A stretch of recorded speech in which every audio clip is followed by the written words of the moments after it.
नमस्कार मित्रांनो, स्वागत आहे तुमचं या व्हिडिओमध्ये. तर मित्रांनो, मी तुम्हाला आजचा दिवसाचं गणित सांगतो. आज होती एक्सपायरी आणि एक्सपायरी मार्केट जे होतं ते एकदम खतरनाक खतरनाक वॉलाटाईल होतं. ठीक आहे. तर आजचं रिटेलरचं काय झालं असेल, रिटेलरनी काय उलटा पालट केली असेल, काय कांड करून लॉस केला असेल, याची कल्पना तुम्ही करू नाही शकत. ठीक आहे. तुम्ही ऍक्टिव्हली ट्रेडिंग केलं असेल तर तुमचं मला जर्नी नक्की सांगा की आज काय झालं. ओके. तर कोणी म्हणेल थोडस अपोजिट मुवमेंट्स आल्या, कोणी म्हणेल थोडस ओव्हर ट्रेड झाला म्हणून माझा लॉस झाला. ओके. तर मित्रांनो, हे रोज आणि रोज होतच राहणार आहे. ओके. मार्केट जरी 57-58 पॉईंट खाली राहिलेलं दिसत असलं तुम्हाला, पण ह्याच्यामध्ये खूप उलटापालट झालेली आहे. मार्केट रॅपिड खाली आलं, परत वरती गेलं, परत खाली गेलं, परत वरती गेलं. तर ह्याच्यामध्ये रिटेलर कुठंच टिकू नाही शकत. Impossible, next to impossible. आणि जरी कोणी प्रॉफिट कमवला असेल तर लक बाय चान्स आहे. काहीतरी एका गोष्टीवर तो अचानक भयानक ह्या मुवमेंटला इथून पुट घेतला असेल, बाय झाला असेल आणि म्हणून केलेलं आहे. तर मित्रांनो, ह्याच्यापासून दूर जा. हेवी हेवी डिस्ट्रक्शन हे आहे, हे स्लो पॉइझन आहे. हळूहळू तुमचे 10-5 हजार 10-5 हजार इकडून तिकडे होऊन लॉसच लॉस होणार आहे. तर हे टाळण्यासाठी मी आज ग्रुपवर टाकलं होतं की आपल्याला ह्याच्यापासून कसं वाचता येईल. ओके. तर राईट अप्रोच काय आहे तो आपण डिस्कस करणार आहे. ठीक आहे. व्हिडिओच्या शेवटपर्यंत राहा. शेवटी मी एक इम्पॉर्टंट कन्सेप्ट तुम्हाला सांगणार आहे. त्याद्वारे आपण लॉस कसा वाचू शकतो, कशा पद्धतीने आपल्याला हे टॅकल केलं पाहिजे. हे 150-200 पॉईंटचे जे मुवमेंट्स आहेत, तुम्ही ह्याला कन्सिडर करा की हे एकदम नेक्स्ट लेवल डिस्ट्रक्शन आहे. आणि हे कंटिन्युअस जर चालत राहिलं तर पुढचं जर्नी फार अवघड होऊन जाईल आणि रिटेलर असाच असाच हळूहळू मार्केटमधून संपत जाईल. ओके. तर मित्रांनो, आजचा डेटा कसा आलाय, ओके, तो बघणार आहे आपण. त्याआधी कालचा डेटा काय होता, आपलं प्रिडिक्शन काय होतं, आणि आपण व्हिडिओमध्ये मी क्लिअरली सांगितलं होतं जर तुम्ही याच्या आधारे कॉल पुट करणार असाल तर ते चुकीचं आहे. ओके. आपण एक अशी रोबस्ट सिस्टीम तयार केलेली की जे आपल्याला हे जे पण शॉक्स आहेत, मार्केट वर खाली जाण्याचे जे धोके आहेत, हे सगळे काही आहेत, ह्याच्यापासून आपल्याला वाचता येतं. ओके. आणि ह्याच्यासाठी आपण अशी एक रोबस्ट सिस्टीम तयार केलेली आहे. ती शिकायची असेल तर तुम्हाला अल्ट माहिती आहे आपल्याला काय करायचंय. ठीक आहे. तर फॉलोअर्सची जी संख्या आहे ती आपली सबस्क्रायबरची संख्या वाढली पाहिजे, अशा हिशोबाने ते गणित आहे. मी फार दिवसांपासून हे काम करतोय, ऑलमोस्ट 1 वर्षांपासून हा डेटा अनालिसिस करतोय आणि एकदम चांगलं क्लीन अँड क्लिअर रिटेलरला अप्रोच देण्याचा प्रयत्न त्या ठिकाणी करतोय. तर त्यासाठी तुमची मला मदत लागणार आहे.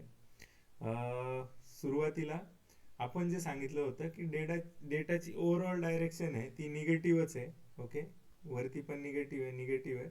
रिटेलर बऱ्यापैकी हा निगेटिव्हच काम करतोय मागच्या काही दिवसांपासून. ओके. ठीक आहे. तर याच्यावरून तुम्हाला अंदाज येईल की डायरेक्शन जी आहे ती निगेटिव्हच होती आपल्यासाठी. पण एक्सपायरी असल्या कारणाने आपण अशा पद्धतीने ह्या ज्या 7 लाखाच्या पोझिशन्स अनवाइंड होणार कुठे, तर त्या होतील 25,900च्या लेवलला, अशा आशयाचं हे केलं होतं. तुम्ही बघू शकत असाल तसे प्रयत्न पण त्या ठिकाणी होताना दिसत होते मार्केटमध्ये की ती जी एक्सपायरीची जी लेवल आहे आपली 25,900ची, जी ओपन तिथे झालं. ओके. पण ती क्लेम होण्याचे जे चान्सेस होते ना ते ऑलमोस्ट ऑलमोस्ट होते आणि बऱ्यापैकी तसंच होतं. मागचे एक्सपायरीचे व्हिडिओ पाहिले नसतील तर तुम्ही बघा. जर न्यूज येणार असेल एखादी तर इंट्राडे काही चेंजेस होतात ते पण आपल्याला आयडेंटिफाय करता येतात. पण त्याच्यापेक्षा इम्पॉर्टंट हे की ही जी रिकव्हरी आहे ती त्या दिशेने जात होती, न्यूज आली आणि मग तो मोठा कार्यक्रम त्या ठिकाणी आपल्याला बघायला मिळाला. ओके. तर मित्रांनो, ह्या न्यूज येणं किंवा ह्या ज्या मुवमेंट होणं हे आपल्यासाठी नवीन नाहीये. म्हणजे 200-250 पॉईंट पडतंय वाढतंय हे आपल्यासाठी नवीन नाहीये. पण हे आपल्याला पचवता येतं का, हा जो मोठा धोका आहे हा सौम्य करता येतो का, आपल्या फायद्यासाठी आणता येतो का, तर त्याचा आन्सर आहे येस. आपल्यासाठी तो फायद्यासाठी आणता येतो. व्हिडिओच्या शेवटपर्यंत राहा, मी तुम्हाला ते समजावणार आहे कशा पद्धतीने आपल्याला हे करायचंय. आता आजचा जो डेटा आलाय त्याच्यातून तुम्हाला काय निदर्शनात येते बघा.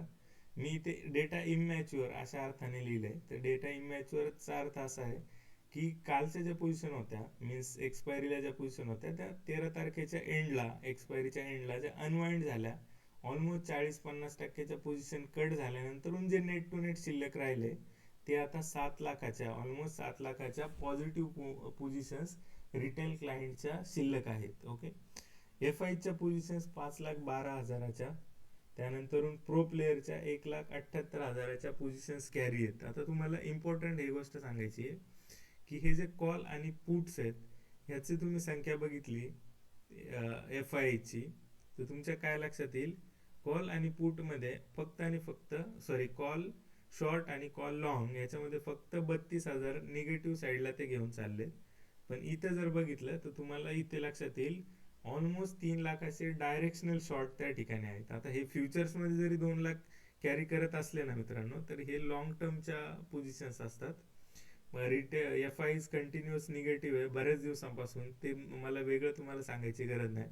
रिटेलरला असं वाटतं मार्केट वर जाईल, पण तो ऑलरेडी निगेटिव्ह पोझिशन घेतला. आता 3 लाखाच्या डायरेक्शनल जर पुट त्या कोणी लॉंग करून जात असेल तर तुम्ही सांगू शकता हे काय आहे. हे बवंडर आहे, हे निगेटिव्ह आहे त्यांच्या अँगलनी. आता प्रो जो प्लेअर आहे तो थोडासा स्मार्ट असतो आणि तो काय करतो, एक कॉन्झर्वेटिव्ह बेट घेण्याचा प्रयत्न करतो. ज्यावेळी इंट्राडे काही मौका मिळेल त्या हिशोबाने तो ऍड होत असतो. ओके, तर ह्याला तुम्ही फार स्मार्टली ऑब्झर्व करणं गरजेचं आहे कम्पेअर टू एफ आयज. एफ आयज हा लॉंग टर्मची एक डायरेक्शनल बेट घेऊन चालत असतो आणि प्रो प्लेअर आहे तो आपल्याला पिरियडिकली रॅपिडली चेंज होत असतो. ओके, तर आत्ता सध्या प्रो प्लेअरच्या 1,15,000च्या पोझिशन्स आहेत पुट लॉंग साईडला, म्हणजे निगेटिव्ह पोझिशन्स आहेत नेट टू नेट, आणि कॉल साईडला म्हणजे कॉल शॉर्ट करून केलेल्या पोझिशन्स आहेत 85,000च्या. तर नेट टू नेट 1,78,000च्या पोझिशन्स आपल्याला आहेत. फ्युचर्समध्ये इथं तुम्हाला लॉंग दिसतील, काही शॉर्ट दिसतील. तर ह्या फ्युचर्सला तुम्ही नाही घ्यायचं, तुम्हाला कॉल आणि पुटचा नेट पोझिशन्स आपल्याला त्या ठिकाणी घ्यायचे आहेत. तर डेटा मॅच्युअर इमॅच्युअर असं लिहिलंय मी, त्याचा अर्थ असा आहे, इथे तुम्ही बघा कॉल साईडला 4,32,000च्या पोझिशन आहे कम्पेअर टू इकडे रिटेलरच्या पोझिशन्स आहेत 21,83,000च्या. तर याचा अर्थ असा आहे की हे जे एवढेसे कमी संख्येने असलेले एफ आयज हे रिटेलरच्या पुढे टिकू नाही शकत, आणि रिटेलर 40% ऍड झाला तर तो बरंचसं त्याच्यामध्ये इन्क्रीमेंट होईल डेटामध्ये. ओके, तर ऑलमोस्ट 28-29 हजारापर्यंत या पोझिशन 29 लाखापर्यंत पोझिशन जातील. ते ह्याला टॅकल करणं अवघड होऊन जातं. ओके, ह्याला टॅकल करणं अवघड होऊन जातं. म्हणून ज्यावेळी रिटेलर म्हणेल की मार्केट वरती गेलं पाहिजे तर एफ आयज त्याला फ्री हँड देतो की तू मार्केट वरती ने, नाहीतर काही पण कर. ओके, तो त्याच्याशी पंगा नाही घेत. म्हणजे जर रिटेलरला वरती जायचं तो त्या लेवलला शॉर्ट करतो असं नाही करत, तो उलट मार्जिन शोधतो. रिटेलर तुला वाटतं मार्केट वरती जाईल, ने तू मार्केट वरती. हे असं 2 दिवस होतं साधारण, म्हणजे आता हा बुधवार आणि गुरुवार हे 2 दिवस थोडस डेटा इमॅच्युअर असतो. तर ही जी डायरेक्शन आहे ना ही क्लिअर नसते. एका डायरेक्शनला जी मूव येते ती फ्री हँड दिली जाते मोठ्या प्लेयर्स कडून. ओके, आणि मग जाऊन ते करतात. आता ही जर अपोजिट साईडला आली ना, म्हणजे आता एफ आय जो आहे तो निगेटिव्ह आहे. ओके, आणि रिटेलरने ही रॅली पॉझिटिव्ह साईडला नेली, तर ही एफ आय साठी आणि प्रो प्लेअर साठी एक ऑपॉर्च्युनिटी असते सेलिंग करण्याची. कुठे? 100-150 पॉईंट वरती. ओके, अशा अर्थाने हा डेटा निगेटिव्ह आहे. ठीक आहे मित्रांनो, तर डेटा अजूनही निगेटिव्ह आहे. डायरेक्शनल जी लॉंग टर्मची डायरेक्शन आहे ती निगेटिव्ह आहे. अजूनही मार्केटमध्ये बरंचसं काही गोष्टी घडत आहेत की ज्या मार्केटसाठी फेवरेबल नाही आणि डेटा निगेटिव्ह आहे. स्मॉल कॅप्स आणि बाकीचे शेअर्स बऱ्यापैकी निगेटिव्ह आहेत. जेवढं मार्केट तुम्हाला निगेटिव्ह दिसते त्याच्या कितीतरी पट त्या गोष्टी निगेटिव्ह आहेत. ओके, तर आता मी तुम्हाला एक गोष्ट समजावत होतो की आपल्याला हे कसं कॅप्चर करता येईल. ओके, व्हिडिओच्या शेवटपर्यंत आला आहात, मी तुमचे धन्यवाद देतो की तुम्ही इंटरेस्टेड आहात काहीतरी नवीन गोष्ट शिकण्यासाठी. ओके, तर ह्याच्यामध्ये होतं कसं की हे आपण कसे मिळवू शकतो त्याची एक मी तुम्हाला बेसिक्स हिंट देणार आहे. त्यासाठी आपल्याला फक्त आणि फक्त 100 सबस्क्रायबर बाकी आहेत, की ज्यानंतर मी तो डेटा कुठून येतो याचं सिक्रेट रिव्हील करणार आहे. ओके, तो कसा रीड करायचा याचं सिक्रेट मी तुम्हाला रिव्हील करणार आहे. तर मित्रांनो बघा, ही 13 तारखेची एक्सपायरी होती. आपण पुढच्या एक्सपायरीचं गणित घेऊ. आता हे एटीएमचे जे स्ट्राईक प्राइसचे जे पण प्राइजेस म्हणजे एटीएम स्ट्रॅडल जो आहे तो आपण बघितलं साधारण इथे 133 आणि 138 असं कन्सिडर करा. मार्केट 25,750 ला आहे. तर ह्याची जी बेरीज येते ती साधारण 270च्या आसपास येते. तर हे 270 पॉइंट एक्सपायरीच्या दिवशी काय होतात म्हणजे अजून 7 दिवसांनी त्या 270 पॉईंटचं काय होणार आहे, तर ते झिरो होणार आहे बाय डिफॉल्ट. ओके, कारण टाइम व्हॅल्यू निघून गेलेली असेल. तर मग हे मिळवतं कोण, हे जातात कुठे? ओके, कन्सिडर करा मार्केटच्या जे एक्सपायरी आहेत साधारण 50 एक्सपायरीज गुणिले कॉल साईडचा जो प्रीमियम आहे साधारण 150 रुपयाचा पकडा.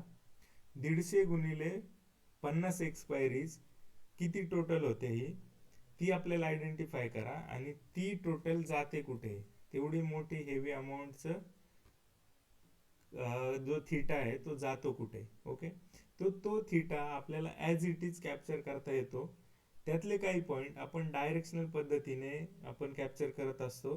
तर आपल्याला ह्या छोट्या मोठ्या मुवमेंटचं काही घेणं देणं नाहीये. हे 7,500 पॉईंट जे ठीक आहे, हे जाणार कुठे आहेत.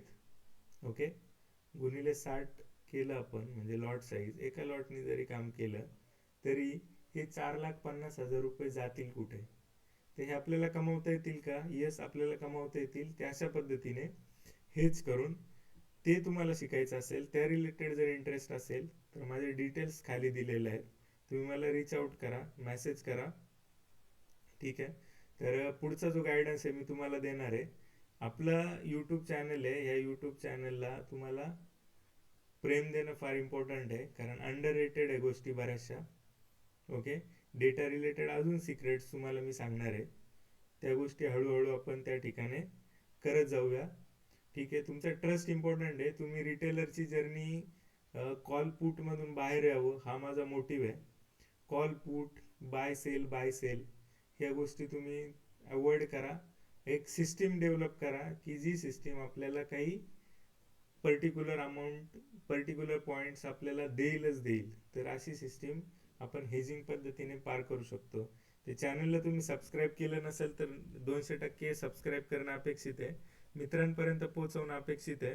ठीक आहे, आपल्याकडे फक्त 100 सबस्क्रायबर बाकी राहिलेले आहेत. तो डेटा कसा रीड करायचा याचे सिक्रेट्स मी तुम्हाला डिटेल सांगणार आहे. त्यासाठीचा एक व्हिडिओ मी स्पेशल करणार आहे. तर मित्रांनो, थांबूया आजच्या व्हिडिओमध्ये. डेटाची डायरेक्शन ओव्हरऑल डेटा जो आहे तो निगेटिव्ह आहे. ओके, डेटा इमॅच्युअर आहे. जर पॉझिटिव्ह साईडला एखादा मुवमेंट आली तर मोठी लोक तिथं ते एज अ सेलिंग ऑपॉर्च्युनिटी बघतील. आणि जरी ती मुवमेंट हळूहळू वाढत गेली तर त्याला अपोज नाही करत. ओके, जर मार्केट 100 पॉईंट वरती खुललं तर ते 150-200 पॉईंट पर्यंत पण पॉझिटिव्ह जाऊ शकतं. अशा तो डेटा आहे. तर मित्रांनो, थांबूया.